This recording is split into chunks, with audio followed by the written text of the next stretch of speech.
El versículo clave es el versículo 10. La última parte, la última declaración que hace el apóstol ahí cuando dijo, porque cuando soy débil, entonces soy fuerte. Y de eso quiero hablarle por unos minutos acerca de el cristiano más fuerte. El cristiano más fuerte. Es una declaración cuando nos ponemos a pensar y según definitivamente como el mundo ve las cosas, es una declaración aparentemente contradictoria, sin sentido lógico. O somos débiles o somos fuertes, pero no se puede ser los dos, débil y fuerte. Pero recuerde que los caminos de Dios son mucho más altos que nuestros caminos. Que como Dios mira las cosas muy diferente a como el mundo mira las cosas. Pablo dijo esto cuando estaba batallando con una prueba en su vida. Lo que él describía como un aguijón en su carne, ahorita lo leímos, un aguijón que le fue dado. Dice el versículo 7 y versículo 8, y para que la grandeza de las revelaciones no me exaltase desmedidamente, me fue dado un aguijón en mi carne. Un aguijón es un instrumento que pica, que duele. Dice, un mensajero de Satanás que me abofetee, para que no me enaltezca sobremanera. Rápidamente el apóstol Pablo da aquí una gran verdad. Muchas veces las pruebas, las adversidades, las dificultades son para que no nos enaltezcamos, para mantenernos humildes. Y dice en el versículo 8, respecto a lo cual 3 veces he rogado al Señor que lo quite de mí. 3 veces le había pedido al Señor que lo sanara. Siempre he dicho que es algo irónico, ¿no? Que Pablo, Dios lo usó para que otros fueran sanados, pero él mismo oró por su sanidad y Cristo le dijo que no. Le respondió, bástate mi gracia. Yo no te voy a sanar, Pablo, pero te voy a dar la gracia que necesitas para sobrellevar ese aguijón, esa enfermedad. No sabemos qué sería exactamente la enfermedad. Algunos han opinado que era una vista deteriorada, se estaba quedando ciego el apóstol. Definitivamente era algo en su carne que lo debilitaba, que lo limitaba, especialmente en su ministerio. Hermanos, el apóstol Pablo comenzó, algunos dicen hasta más de 20 iglesias, y escribió la gran mayoría de las epístolas en el Nuevo Testamento. Pero pues cuando está ciego, qué difícil es, ¿verdad? Todo se hace más complicado, más difícil. En varias epístolas vemos que otro era el que escribía por apóstol Pablo. Él dictaba y alguien escribía. A veces a una iglesia le dijo, mira cuál grandes letras uso con las que les escribo. Porque como no veía bien, tenía que usar letrotas grandotas al estar escribiendo. Definitivamente era algo que lo limitaba en su ministerio. Y no era que Pablo era delicado, que no le gustaba sufrir. Pablo había sufrido mucho como apóstol. Y mire conmigo ahí un capítulo atrás, capítulo 11, versículo 23, para que más o menos nos demos idea. Dice aquí el apóstol Pablo, dice a mitad del versículo, en trabajos más abundantes, en azotes sin número, en cárceles más, en peligros de muerte muchas veces. De los judíos 5 veces he recibido 40 azotes menos 1. 3 veces he sido azotado con varas, 1 vez apedreado, 3 veces he padecido un naufragio, 1 noche y 1 día he estado como náufrago en alta mar. En caminos muchas veces, en peligros de ríos, peligros de ladrones, peligros de los de mi nación, peligros de los gentiles, peligros en la ciudad, peligros en el desierto, peligros en el mar, peligros entre falsos hermanos, en trabajo y fatiga, en muchos desvelos, en hambre y sed, en muchos ayunos, en frío y en desnudez, y además de otras cosas, lo que sobre mí se agolpa cada día, la preocupación por todas las iglesias. ¿Quién enferma y yo no enfermo? ¿A quién se le hace tropezar y yo no me indigno? Si es necesario gloriarse, me gloriaré en lo que es de mi debilidad. Wow, es uno, ¿verdad? Debería ser uno de nuestros héroes de la fe. Nunca tomando el lugar del Señor Jesucristo. Él es nuestro Salvador, el autor y el consumador de nuestra fe. Pero la Biblia habla de hombres y mujeres de grande fe, que deberíamos de imitar, y Pablo es uno de esos. Él no tenía temor a sufrir por la causa de Cristo. Él nunca se había quejado realmente. Y entendía que era parte del ministerio. Es más, Cristo le había declarado que iba a padecer mucho desde que fue salvo. Le dijo, es necesario que padezca mucho. Entonces él ya sabía de antemano, al meterse en esto, que iba a haber padecimientos, que iba a haber sufrimientos. En realidad Pablo contaba como un privilegio sufrir por la causa de Cristo. Mire, Filipenses capítulo 3. Filipenses capítulo 3, dije una marca en 2 Corintios 12, ahorita regresamos ahí. Pero Filipenses 3, versículo 8, nos dice el apóstol aquí: y ciertamente aún estimo todas las cosas como pérdida por la excelencia del conocimiento de Cristo Jesús, mi Señor, por amor del cual lo he perdido todo y lo tengo por basura para ganar a Cristo. Y ser hallado en Él, no teniendo mi propia justicia que es por la ley, sino la que es por la fe de Cristo, la justicia que es de Dios por la fe, a fin de conocerle y el poder de su resurrección y la participación de sus padecimientos, llegando a ser semejante a Él en su muerte. Literalmente el apóstol Pablo estaba dispuesto a morir por la causa de Cristo si fuera necesario. Pero con esta prueba, con ese aguijón que lo leemos, que él estaba describiendo a los corintios, ese aguijón en su carne, con esa prueba dice que 3 veces le había rogado al Señor que lo quitara de él. O sea, no se quejaba mucho el apóstol. Él estaba dispuesto a sufrir, pero de ese aguijón en lo particular le había pedido 3 veces a Cristo que lo quitara de él. Dios lo había tocado en el área que más le afectaba o que más le dolía, como dicen algunos, su habilidad de comunicarse. Y qué importante era eso para el apóstol. Hermanos, pero esto es lo que quiero que veamos. Cuando el cristiano pasa por tiempos difíciles de prueba, debe saber, oiga bien, debe saber que Dios lo permitió. Nada sucede en la vida de un hijo de Dios sin que Dios lo permita. Entonces lo primero que debe pasar por su mente y por mi mente cuando viene algo duro en la vida, una adversidad, una enfermedad, una necesidad, una prueba grande, lo primero que debemos reconocer como hijos de Dios es que Dios sabe y Él lo permitió, por eso me está pasando esto. Porque no hay accidentes con Dios, no hay casualidades. Él guía, dice la Biblia, que por Dios son ordenados los pasos del hombre y Él ordena su camino. Él está en control de nuestras vidas y si Él no quiere que algo pase, no pase. Y si Él cree que está bien que algo suceda, Él lo va a permitir. El lugar más seguro donde puede estar el cristiano es en el centro de la voluntad de Dios. Cuando usted y yo sabemos que estamos haciendo la voluntad de Dios, viviendo en su voluntad, entonces nada va a pasar ahí que no debe pasar. Y si pasa algo malo o algo que no nos gusta, que nos duele, que no esperábamos, es porque Dios tiene un propósito, Dios tiene un plan. Dios no se equivocó.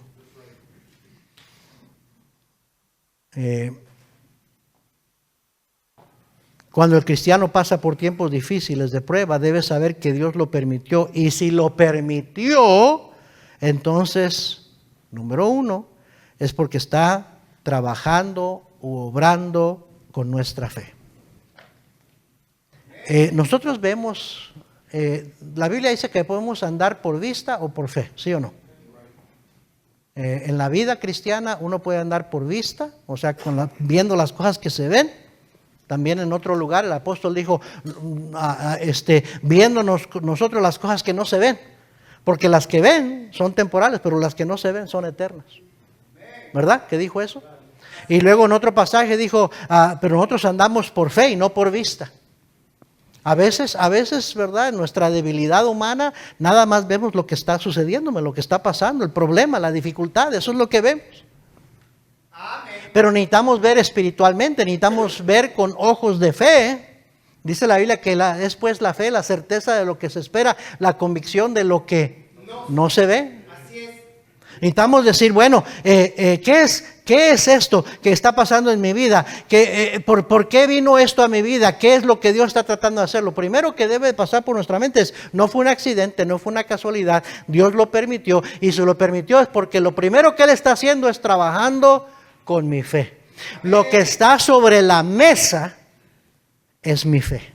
Así es. La vida cristiana es una vida de fe. ¿Está de acuerdo conmigo? Amén. Y la Biblia dice que el justo vivirá por fe. O sea que toda nuestra vida debe vivirse por fe. Entonces, con lo que Dios está trabajando es con mi fe. Él quiere obrar en mi fe. Primera de Pedro 1:6. Mire lo que dice ahí la palabra de Dios. Primera de Pedro 1:6.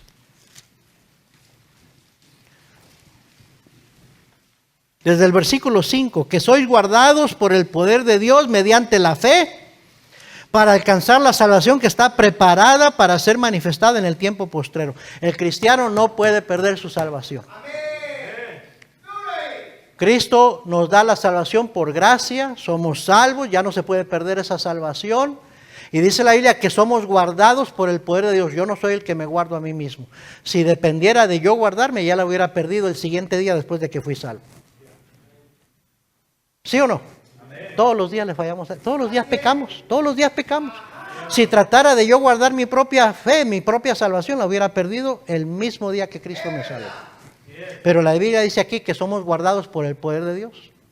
Hasta que alcancemos, hasta que se manifieste esa salvación cuando lleguemos a su presencia. Él me guarda todo el camino, toda mi vida. Él me está guardando con su poder. Y qué bueno es saber eso, qué bueno es saber que soy salvo, qué bueno es lo que estaban cantando los hermanos, ¿verdad? Estoy del lado vencedor. Amén. Y decimos amén, sí, yo estoy somos más que vencedores por medio de aquel que nos amó. Yo sé que voy al cielo, gloria a Dios por mi salvación. Dice el apóstol Pedro, en lo cual vosotros os alegráis. Nos da alegría saber que nuestro destino, nuestro hogar está en el cielo. Dice, aunque ahorita en este momento, en esta vida, aunque ahora por un poco de tiempo, si es necesario, tengáis que ser afligidos en diversas pruebas. Me interesan las palabras que usa aquí el apóstol Pedro. Si es necesario, ¿quién determina si es necesario que yo pase por una prueba o no? Él determina si es necesario o no. Dice, a veces vamos a tener que pasar por pruebas, diversas pruebas. O sea, no nada más una, diversas pruebas. Esta vida está llena de pruebas y dificultades. Versículo 7, pero aquí está lo que se está trabajando. Para que sometida a prueba vuestra, ¿qué? Fe, mucho más preciosa que el oro, el cual, aunque perecedero, se prueba con fuego, sea hallada en alabanza, gloria y honra cuando sea manifestado Jesucristo. Amén. Dice, el Señor está como un alajero, como alguien que trabaja con metales preciosos, está refinando tu fe para que salga brillando como el oro. Cierto. Eso es lo que Dios está haciendo. Ahora, ¿qué es lo que tiene que suceder con el oro para que se refine y salga brillando? Tiene que meterse en un horno. Tiene que pasar por fuego. Por eso usa esa analogía. La fe pasa por el fuego. El fuego de la prueba, de la dificultad, de la adversidad. Así es. ¿Sí me está siguiendo? El día que fui a visitar a Irving y Andrea y a Manuel al hospital, estaban cargados, estaban con lágrimas en sus ojos. Y yo me conmoví, y veo al niñito ahí en mi brazo y se me salen las lágrimas pensando en, pobrecito, todo lo que le están haciendo. Y Señor, por favor, que no le tengan que hacer más estudios, que no tengan que operar. Es una prueba para los padres, es una prueba grande. Sí, uno siente que ¿verdad? Cuando es un hijo de uno que le están arrancando una parte de uno allí y se siente angustiado. Pero yo creo y sigo pensando que esta prueba que han tenido ya por varios meses, y varias veces han estado orando y esperando, ¿verdad? ¿Cómo van a nacer Emanuel? Luego que naciera bien y que no necesitara operación. Todo ese tiempo de espera es una prueba para ellos. Una prueba de su fe. Eso es lo que está en juego, eso es lo que Dios, con lo que Dios está trabajando. Me gusta lo que dice ahí mismo en 1 de Pedro capítulo 3 versículo 17, porque mejor es que padezcáis haciendo el bien, si la voluntad de Dios así lo quiere, que haciendo el mal. O sea, el apóstol Pedro nos dice, si esto te está pasando es porque es la voluntad de Dios que esté pasando. Hay un canto que cantó el hermano Garlock que se quedó ciego. Le dio como un cáncer en un ojo y se lo sacaron, quedó ciego. Y de ahí salen los cantos para los niños, Parche el Pirata. Él se quedó ciego, pero escribió este canto cuando se quedó sin su ojo y dijo: Dios siempre obra en sincero amor, cuando prueba al cristiano al hacerle mejor. Da gracias durante tu dificultad, en sombras hosanas darás. Regocíjate en él, es justo y verdad. Mi camino conoce, soy su propiedad. Mas me probará, me limpiará, a oro igual saldré. Y puedes darle gracias a Dios de que Él no se equivoca. Él dice en sus escritos que creció tanto en su fe y en su conocimiento del Señor después de esa prueba que antes de esa prueba. Amén. Ahora, ¿quién quiere quedarse sin un ojo? ¿Quién quiere quedarse, verdad, con una enfermedad grave o una tragedia en su vida? A nadie nos gusta, pero Dios va a usar eso para pulir, para refinar nuestra fe. El bien al otro lado de la prueba no se compara, no se puede lograr sin la prueba.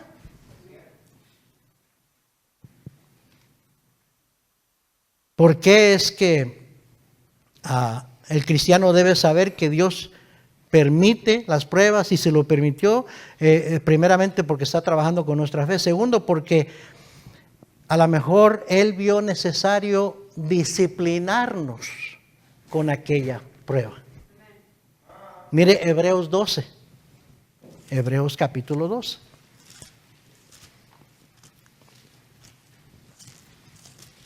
Hebreos 12, versículo 3.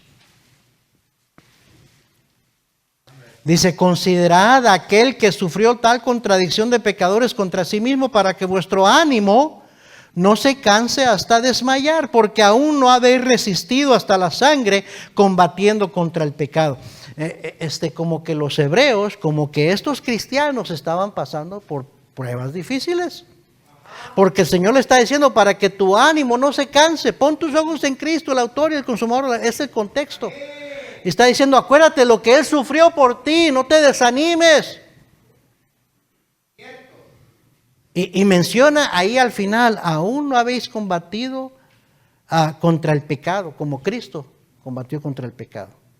Y luego dice el versículo 5, y habéis ya olvidado la exhortación que como a hijos se os dirige diciendo: hijo mío, no menosprecies la disciplina del Señor, ni desmayes cuando eres reprendido por Él, porque el Señor al que ama disciplina y azota a todo el que recibe por hijo.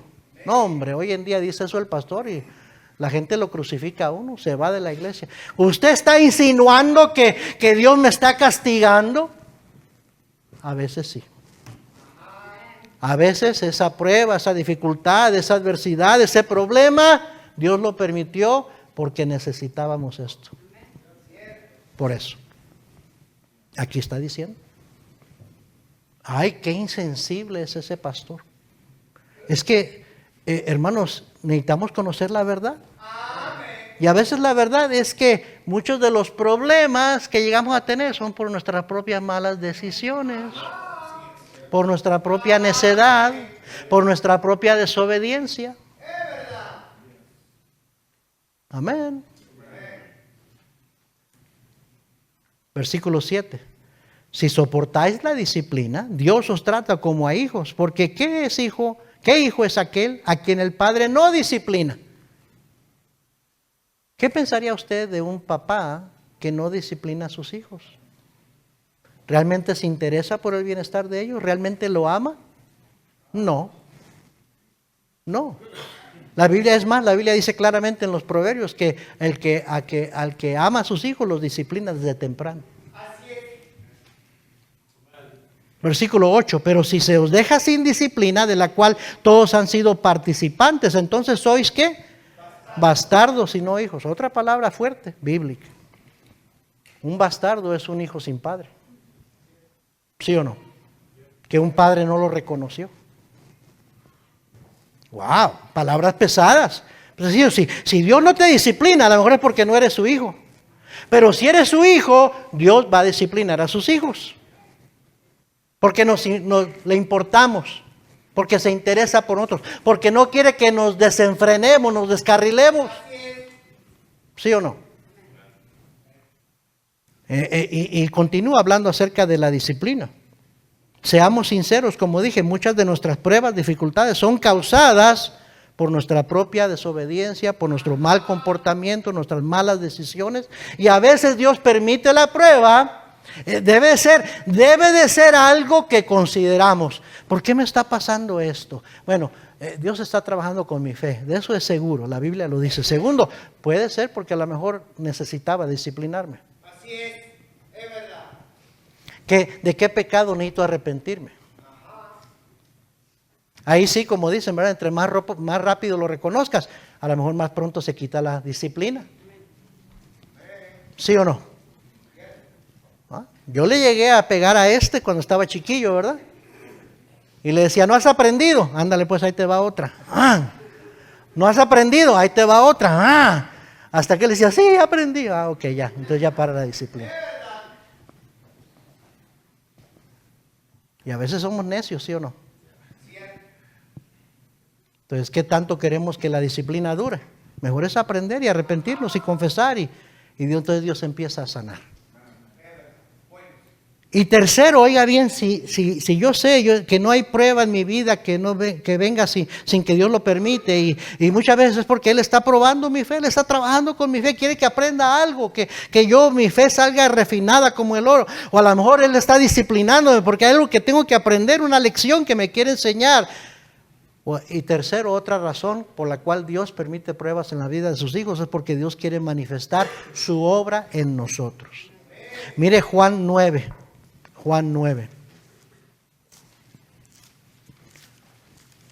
Juan capítulo 9, versículo 1.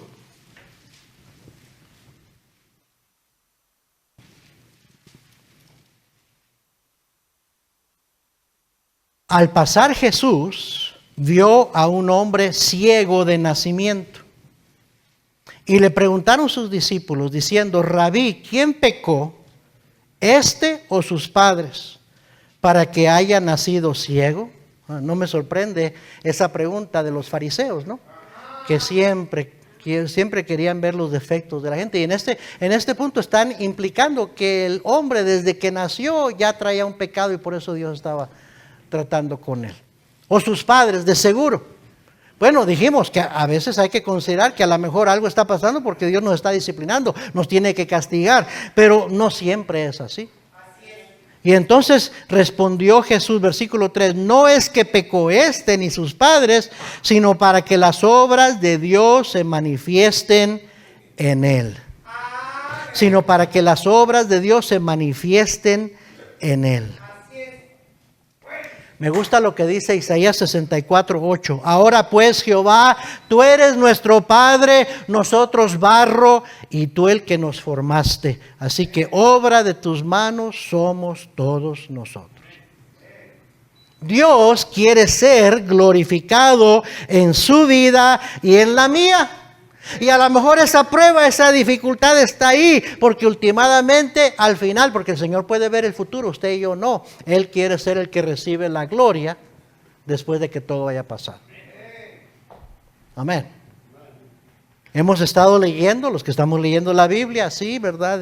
Desde el principio, hemos estado leyendo acerca de Job.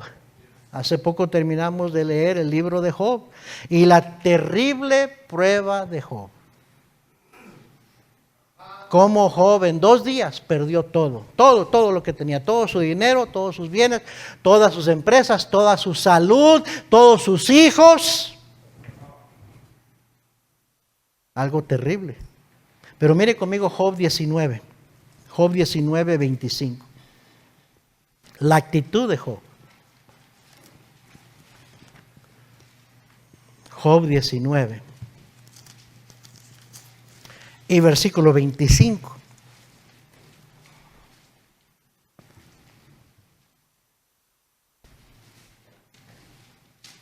¿Ya lo encontró? Yo sé, estas son palabras de Job. Yo sé que mi Redentor vive y al fin se levantará sobre el polvo. Y después de deshecha esta mi piel, en mi carne he de ver a Dios, al cual veré por mí mismo, y mis ojos lo verán y no otro, aunque mi corazón desfallece dentro de mí. Pobrecito Job, no nos podemos imaginar lo que sufrió Job. Y bien dijo, mi corazón desfallece dentro de mí. Pero aún con todo no perdía su esperanza en que mi Redentor vive. Y cuando me muera, cuando este cuerpo vuelva al polvo, un día he de ver a mi Señor con mis ojos. Allá en Primera de Samuel 30 vemos a alguien más. Mire conmigo Primera de Samuel 30. Primera de Samuel capítulo 30. Aquí vemos a David y una prueba grande en su vida. Primera de Samuel 30, versículo 1. Cuando David y sus hombres vinieron a Siclag al tercer día, los de Amalec habían invadido el Negev y a Siclag, y habían asolado a Siclag y le habían prendido fuego. Y se habían llevado cautivas a las mujeres y a todos los que estaban allí, desde el menor hasta el mayor, pero a nadie habían dado muerte, sino se los habían llevado al seguir su camino. Vino pues David con los suyos a la ciudad, y aquí que estaba quemada, y sus mujeres y sus hijos e hijas habían sido llevados cautivos. ¿Se puede imaginar? Entonces David y la gente que con él estaba alzaron su voz y lloraron, hasta que les faltaron las fuerzas para llorar. Alguien dijo, ¿te crees muy fuerte? ¿Te crees muy machito? Que nada te hace llorar. ¿Y qué tal si Dios te toca donde te duele? Y Dios sabe. Y Dios sabe lo que nos duele. Dice que estos hombres de guerra se pusieron a llorar hasta que les faltaron las fuerzas para llorar. Todos se habían llevado sus mujeres y sus hijos. Todo destruido, todo lo que tenían. Versículo 5, las dos mujeres de David, Ahinoam jezreelita de Abigail, la que fue mujer de Nabal, el de Carmel, también eran cautivas. Y David se angustió mucho, porque el pueblo hablaba de apedrearlo. Por si fuera poco, ahora sus amigos, sus soldados, se le voltearon a David. Dijeron, tú tienes la culpa de esto, y ahora lo iban a apedrear a él. Pues todo el pueblo estaba en amargura de alma, cada uno por sus hijos y por sus hijas. Pero me gusta esto último que dice, mas David se fortaleció en Jehová su Dios. No pierda esta hoja. Ahorita vamos a leer 2 versículos más. Hermanos, los cristianos de algo podemos estar seguros. Dios nunca se equivoca. Dios no dejó a Job en la ruina. Conocemos porque ya leemos el final del libro, donde Dios lo sana y lo restaura y le devuelve todo multiplicado. Dios no dejó a Job en la ruina. Dios no dejó a David en su angustia. Y Dios no dejó a Pablo sin gracia cuando necesitaba gracia para ese aguijón. Él tenía un plan y un buen propósito para estos 3 hombres de Dios, y tenemos por seguro que Él, y usted y yo podemos tener por seguro que Él también tiene un plan y un buen propósito para cada hijo de Dios cuando permite que venga la adversidad a nuestras vidas. Mire, ahorita regresamos a 1 Samuel 30, pero vaya conmigo a Romanos 8, por favor. Romanos 8. Romanos 8. Versículo 28, muy conocido. Y sabemos que a los que aman a Dios, todas las cosas les ayudan a bien. A ver, algún intelectual, algún teólogo aquí, ¿qué significa la palabra todas las cosas? Todas las cosas. No necesita ser uno muy inteligente. Todas las cosas, dice, les ayudan a bien. Lo bueno y lo malo, lo agradable y lo desagradable, lo feliz y lo triste. Él dice, tú amas a Dios, tú estás en el camino tratando de hacer la voluntad de Dios, viviendo de acuerdo a sus propósitos, todas las cosas te van a ayudar a bien. Esa es la garantía, esa es la palabra de Dios. Y dice, esto es a los que conforme a su propósito son llamados. Sigamos leyendo, versículo 29, porque a los que antes conoció, también los predestinó para que fuesen hechos conformes a la imagen de su Hijo, para que Él sea el primogénito entre muchos hermanos. Y a los que predestinó, a esos también llamó, y a los que llamó, a esos también justificó, y a los que justificó, a esos también glorificó. ¿Qué pues diremos a esto? Si Dios es por nosotros, ¿quién contra nosotros? ¿Qué fue lo que hizo la diferencia en las vidas de esos tres hombres de Dios para salir de su prueba victoriosos? Le voy a decir que fue, se fortalecieron en el Señor. ¿Sabe cuál debería ser la pregunta de cada uno de nosotros aquí esta mañana? ¿Estaré fortalecido para cuando venga la prueba? La cosa que más deberíamos procurar antes de que venga la prueba es fortalecernos en el Señor. Amén. La Biblia nos dice que hay cristianos fuertes y hay cristianos débiles. Romanos 15:1. Ahí lo dice. Que vosotros los que sois fuertes debéis sobrellevar las cargas de los débiles. Hay cristianos fuertes y hay cristianos débiles. ¿Es usted un cristiano fuerte o un cristiano débil? El tiempo para descubrir si usted es fuerte o débil no es cuando ya vino la prueba. Cuando se encuentra ya en medio de la adversidad. Como dicen, ya es too late. Ahora pues ahí vas a atravesar esa prueba y que te ayude el Señor a ver cómo sales. Porque algunos llegan a negar a su Salvador. Algunos se apartan del Señor. Algunos se enojan con Dios. Y no me diga que no, yo creo que todos conocemos a gente que está enojada con Dios. Conocemos a gente que no van a la iglesia, no ponen pie en la iglesia porque algo les pasó y no pueden perdonar a Dios. Y se llamaban cristianos. Se llamaban cristianos. ¿Sabe por qué? Porque no estaban fortalecidos en el Señor. En realidad eran débiles.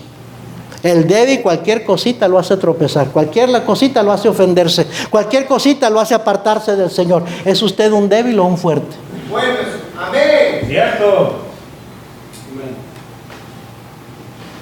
Oh, es fácil venir a la iglesia. Es fácil decir que soy cristiano. Es fácil servir al Señor cuando todo marcha bien. Pero cuando pierdes un hijo, cuando se te pierdes tu salud, ¿vas a permanecer con tu mirada puesta en el Señor y seguir adelante? ¿O hasta ahí llegó tu cristianismo?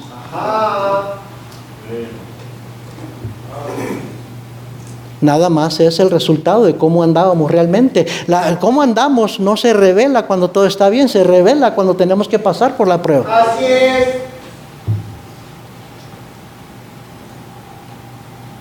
¿Quién es el cristiano más fuerte?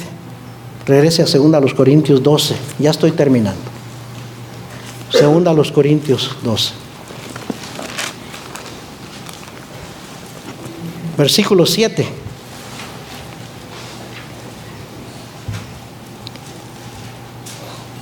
¿Quién es el cristiano más fuerte? ¿Quién es un cristiano que está fuerte?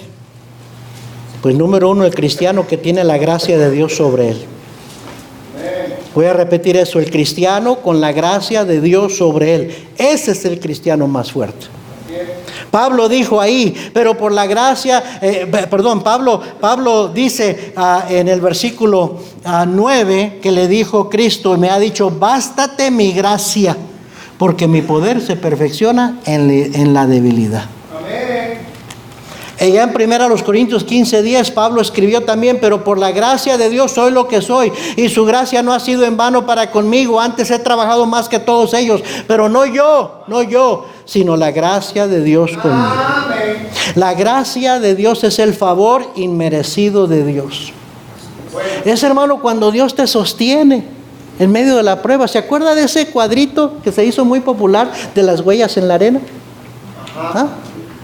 Ese cuadrito de las huellas en la arena, que había 2 sets de huellas, pero nada más una a veces. Y el pensamiento del hombre que está escribiendo eso, diciendo, ¿verdad? Señor, que al ver mi vida, mi pasado, me he dado cuenta que siempre has sido conmigo, pero en los tiempos más difíciles de mi vida, nada más veo que hay un set de huellas. Señor, ¿por qué me dejaste en los tiempos más difíciles de mi vida? Y Cristo le dice, no, hijo, fue ahí donde te iba cargando. Por eso nada más ves un par de huellas en la arena.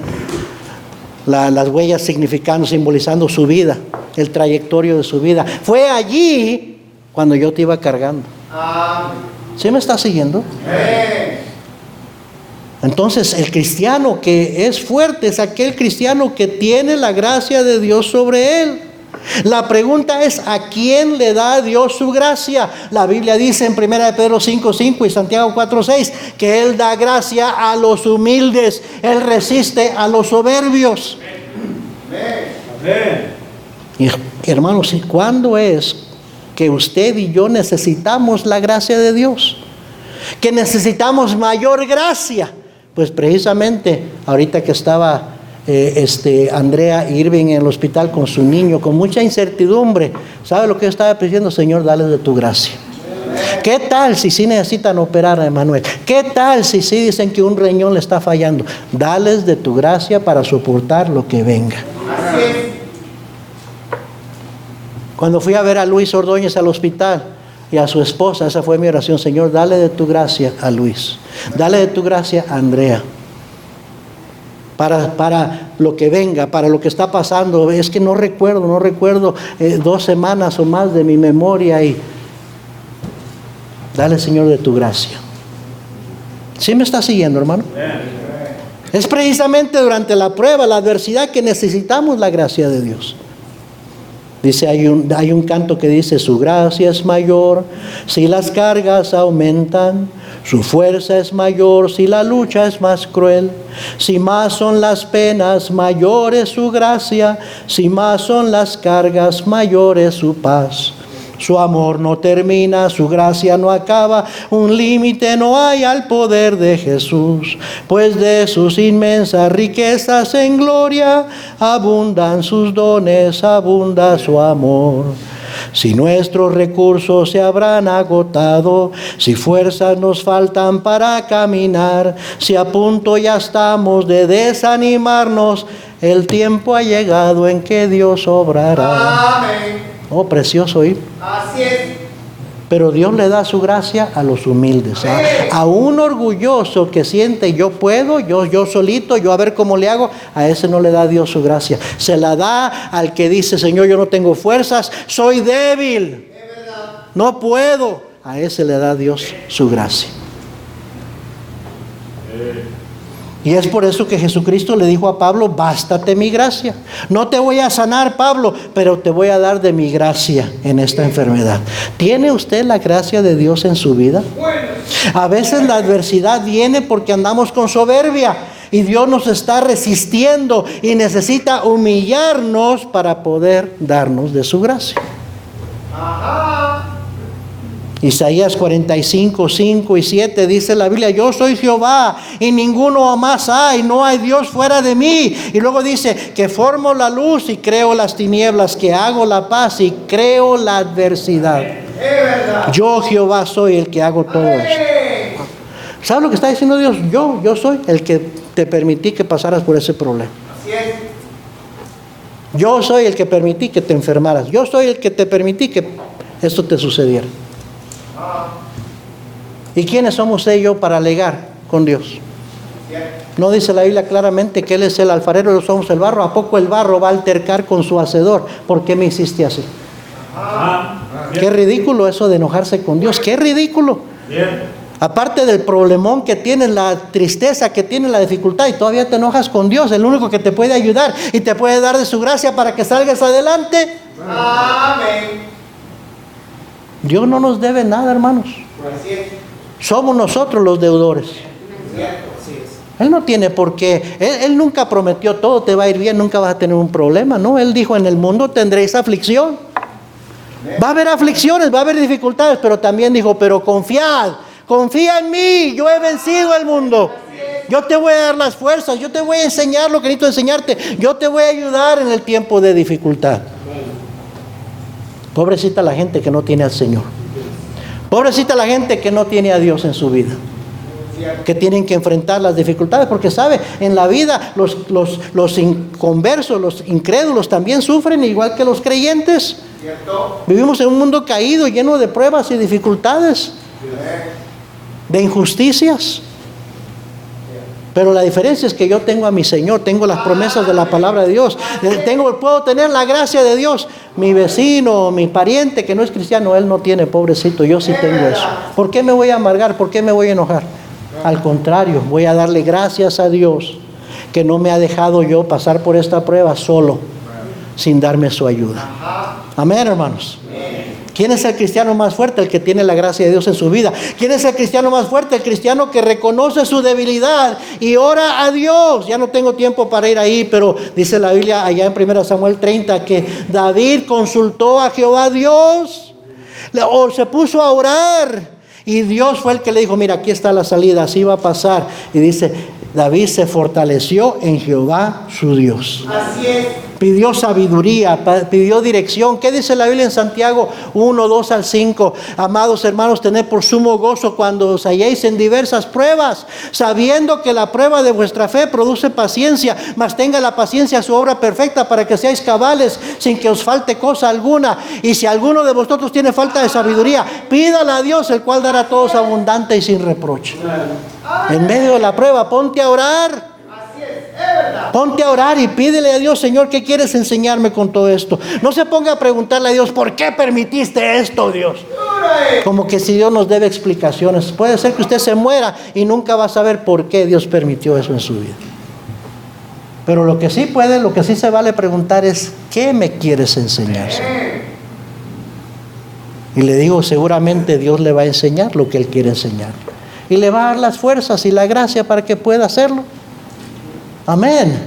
El cristiano debe aprender a fortalecerse en su Señor. Por eso Efesios 6:10 dice, por lo demás, hermanos míos, fortaleceos en el Señor y en el poder de su fuerza. El cristiano más fuerte es el que reconoce que no es fuerte. Bien decía el profeta en Isaías 40:29, Él da esfuerzo al cansado y multiplica las fuerzas al que no tiene ningunas. Por eso Pablo decía, si es necesario gloriarse, me gloriaré en lo que es de mi debilidad.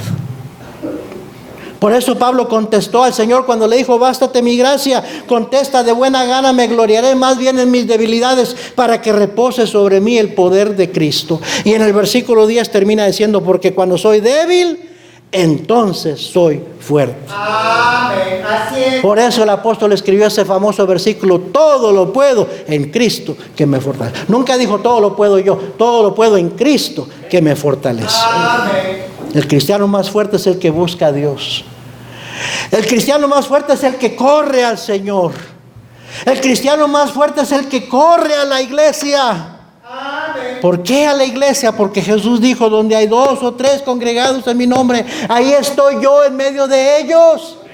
Y ahorita en esta dificultad es cuando más necesito traerle al Señor mis pruebas, mi dificultad. Bien dice la Biblia, echando toda vuestra ansiedad sobre Él, porque Él tiene cuidado de vosotros. Salmo 55:22, echa sobre Jehová tu carga y Él te sustentará, no dejará para siempre caído al justo. Por eso corremos al Señor, porque Él ha prometido que no me va a dejar caído, que Él me va a levantar. 7 veces cae el justo, pero vuelve a levantarse. ¿Quién es el que nos levanta? Mi Señor. ¿Quién es el cristiano más fuerte? El cristiano que se mantiene amando a Cristo. Ahí en 2 Corintios 12 y versículo 10 dijo el apóstol, por lo cual, por amor a Cristo, como diciendo, nada más por eso me quedo, nada más por eso sigo adelante, porque amo a mi Señor. ¿Sí me está siguiendo? Por lo cual, por amor a Cristo, me gozo en las debilidades. Interesante. El cristiano que se mantiene amando a Cristo termina siendo el cristiano más fuerte. ¿Se acuerdan cuando Pedro negó a su Señor y se desanimó y dijo, me voy a pescar? Se quería volver a la vida antigua antes de que Cristo lo llamara. Y ahí en la playa se encuentran con el Señor resucitado y ponen unos peces sobre el fuego, y el Señor tiene un tiempo one on one, uno a uno con Pedro, ¿no? Y lo único que quería saber el Señor, 3 veces le preguntó, Pedro, ¿me amas? No, sí, Señor. Pedro, ¿de veras me amas? No, sí, Señor, tú sabes que te amo. La 3ª vez se entristeció Pedro que le preguntara, ¿me amas? Y dijo, Señor, tú lo sabes todo, tú sabes que te amo. Yo creo que fue un reconocimiento de parte de Pedro diciéndole, Señor, no te amo como debería de amarte, si no, nunca te hubiera negado. Si no, nunca me hubiera desanimado, pero Señor, tú sabes que te amo. Hermano, ¿ama usted al Señor? Yo amo a mi Señor. Yo sé que no lo amo como debería de amarlo. Yo sé que debería de amarlo más, pero yo amo a mi Señor y por eso me quedo, por eso sigo adelante, por eso no tiro la toalla, por eso no me dejo llevar por el desánimo.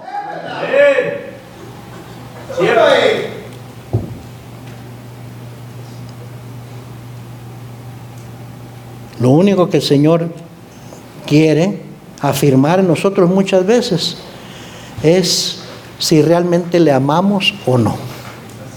Y es precisamente cuando estamos pasando por la prueba, la adversidad, que tiene que venir.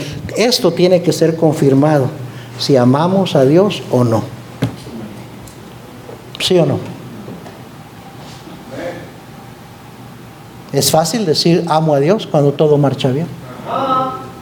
Pero cuando vienen las dificultades, las pruebas, las adversidades, ahí se va a demostrar si realmente amas al Señor. El amor de Cristo es un amor redentor, es un amor de la segunda oportunidad. El amor al Señor es la clave para sobrevivir cualquier prueba, adversidad o necesidad. Y es por eso que el apóstol Pablo decía, porque el amor de Cristo nos constriñe, nos conmueve a vivir de esta manera. Si hay algo que deberíamos de cuidar, si hay una relación que debemos mantener en buena condición, es nuestra relación con el Señor. Nuestro corazón, cuidar de no enfriarnos en nuestro amor al Señor. Amén. Por eso no es bueno dejar venir a la iglesia, hermanos, porque no importa qué buena intención usted tenga y cuánto tiempo tenga ser cristiano, se va a enfriar. Es como el carbón que se aparta del resto del montón de carbones encendidos, se va a apagar más rápido. Dice la Biblia que por haberse multiplicado el pecado, el amor de muchos se enfriará. Y a veces es lo que pasa con el cristiano. Romanos 8:35, y ahí termino. Romanos 8:35. ¿Quién nos separará del amor de Cristo? Ese es el mismo apóstol. ¿Tribulación? ¿O angustia? ¿O persecución? ¿O hambre? ¿O desnudez? ¿O peligro? ¿O espada? Como que nos está haciendo la pregunta a nosotros Dios, ¿no? ¿Qué se va a tomar, hijo, para apartarte de mí?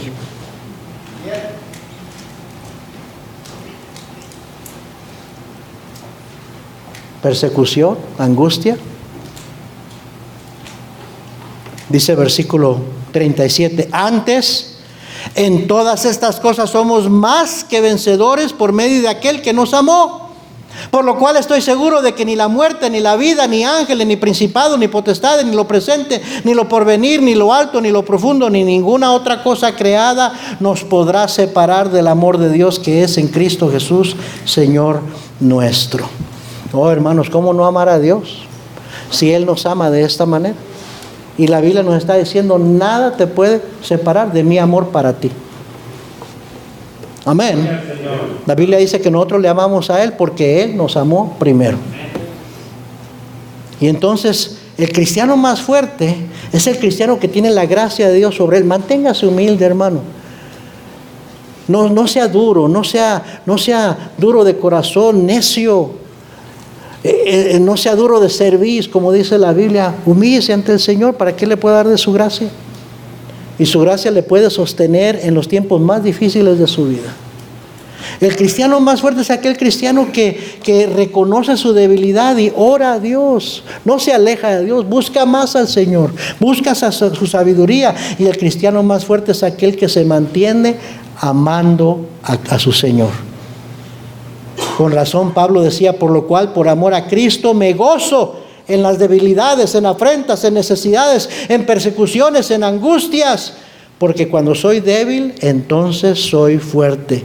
Y puse esto aquí entre paréntesis. Tu amor por Él determinará tu actitud cuando venga la prueba, cuando venga la adversidad. ¿Se fijó? Por lo cual, por amor a Cristo, me gozo en las debilidades. Cuando tú mantienes siempre un amor por el Señor, vas a tener la actitud correcta en medio de la prueba. ¿Qué tanto de la vida cristiana, de su servicio al Señor, usted, hermano, hermana, hace en sus propias fuerzas, sin fortalecerse en su Salvador? Hermanos, necesitamos ser débiles. En realidad necesitamos mantenernos débiles, necesitados del Señor para que Él nos dé su fuerza. Y tú, cristiano, que te crees muy fuerte, que no necesitas al Señor tanto, no necesitas estar tan metido en la iglesia, está bien, quédate en tu casa. Cuando venga la prueba y la dificultad, ahí va a salir a resaltar que realmente no eras fuerte, eras débil. Porque fallaste en fortalecerte en tu Señor. Amén. Si usted está aquí visitándonos, no es salvo. A Cristo dijo a propósito, venid a mí todos los que estáis trabajados y cargados. Cargados es una palabra ahí que la palabra original implica cansado, atribulado, ya fastidiado. Dice, ven a mí, yo te haré descansar. O sea que nadie viene a Cristo cuando se siente fuerte. ¿Sabe cuándo la gente viene a Cristo? Cuando se sienten débiles. Si no, pues ¿para qué necesita un Salvador? Tienes que llegar a la realización de que no puedes sin Cristo, que necesitas a Cristo. Vamos a orar todos ojos cerrados. Señor, bendice